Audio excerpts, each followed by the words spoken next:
வணக்கம். நீங்கள் பார்த்து கொண்டிருப்பது ஊக்கமும் ஆக்கமும் தரும் ஒளிக்கதிர் செய்திகள். அம்பத்தூர் இசக்கியம்மன் ஆலயத்தில் ஆடி மாத திருவிழா கோலாகலம். சென்னை அம்பத்தூர் கள்ளிக்குப்பம் ஓம் சக்தி நகர் ராஜாஜி தெருவில் பக்தர்களுக்கு அருள்பாலித்து கொண்டிருக்கும் அருள்மிகு ஓம் சக்தி இசக்கியம்மன் ஆலயத்தில் 20ஆம் ஆண்டு ஆடி திருவிழா ஆலய நிர்வாக செயலாளர் ஆறுமுகம் தலைமையில் நடைபெற்றது.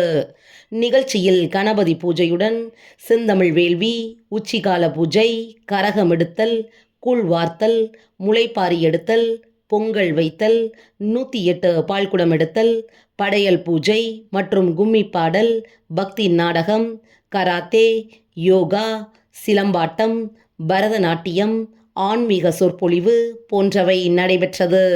பின்னர் அம்மன் மற்றும் பரிவார தெய்வங்களுக்கு அபிஷேகம் செய்து வெள்ளி கவசம் மற்றும் வண்ண மலர்களால் சிறப்பு அலங்காரம் செய்யப்பட்டு மகா தீபாராதனை காண்பிக்கப்பட்டது. திருவிழாவிற்கு ஆலய நிர்வாகிகள், சுற்றுவட்டார பக்தர்கள், கிராம பொதுமக்கள் திரளாக கலந்து கொண்டு அர்ச்சனைகள் செய்து சுவாமி தரிசனம் செய்தனர். முடிவில் ஆலயம் சார்பில் பக்தர்களுக்கு அன்னதானம் வழங்கப்பட்டது.